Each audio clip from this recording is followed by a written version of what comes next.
Do you have any idea how fast you're moving right now? Cue it up.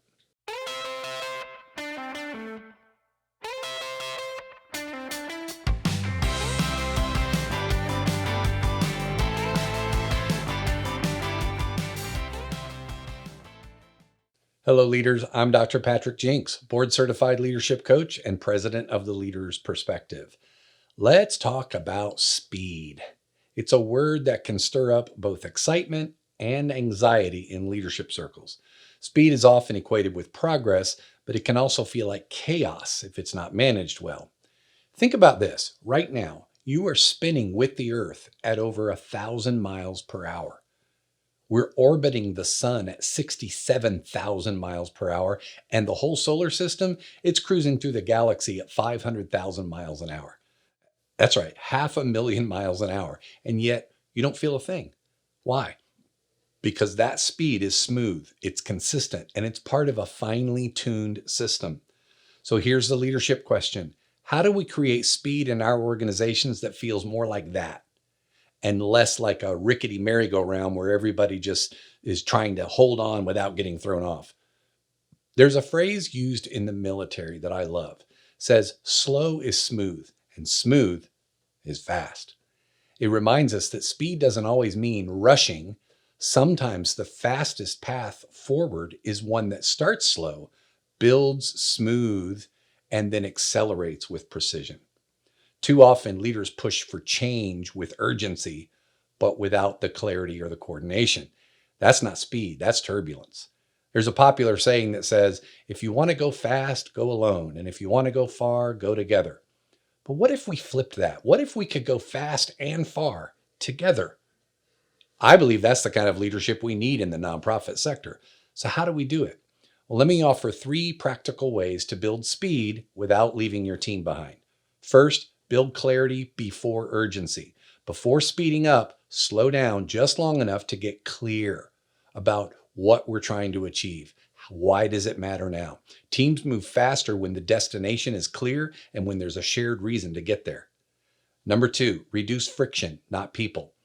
Speed increases when obstacles decrease. It's not about pushing harder or replacing people in a hurry. It's about removing the confusion, the inefficiencies, and the silos that slow things down. Again, streamlining communication, clarifying roles, simplifying processes. And finally, normalize cadence, not chaos.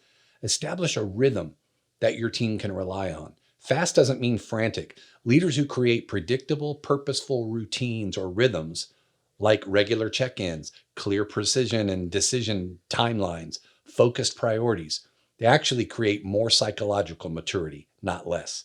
So yes, we need speed, but not the speed that terrifies. We need the speed that transforms. Speed that feels like flying, the smooth and safe kind. When you're cruising at cruising altitude on your flight to the Bahamas, you don't know you're moving 600 miles an hour. You don't feel like you're clinging for dear life to the merry-go-round, waiting to be thrown off. By the way, do you know how fast a merry-go-round actually moves? I mean, there are multiple concepts of physics involved, like the diameter of the circle or how far you are from the center of the merry-go-round. But on average, the thing only moves about 3.5 to 4 miles per hour. Hard to believe, isn't it? Maybe this explains why some organizations have cultures that feel like everybody's falling off because of speed, when in reality, they're barely going anywhere. But if we're centered and aligned, things are smooth and we can travel at transformational speeds. To sum it all up, it's actually not the speed itself that's so chaotic.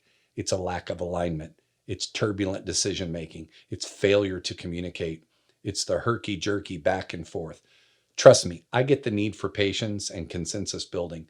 I understand that culture building and social impact takes time. It's a slow burn, as they say. But I also understand that some of the change we're trying to create can't wait. And many of the things we're doing are taking longer than they need to.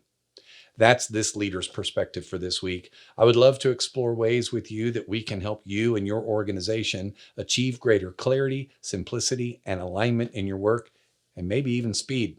Click the link that's in the video description below this video if you want to explore ways that we can help. Also, as always, make sure if you haven't already, subscribe to this channel by clicking the subscribe button below, and always make sure that you add the bell icon so that you're notified when we drop new episodes. We'll see you next time. Lead on and don't fall off.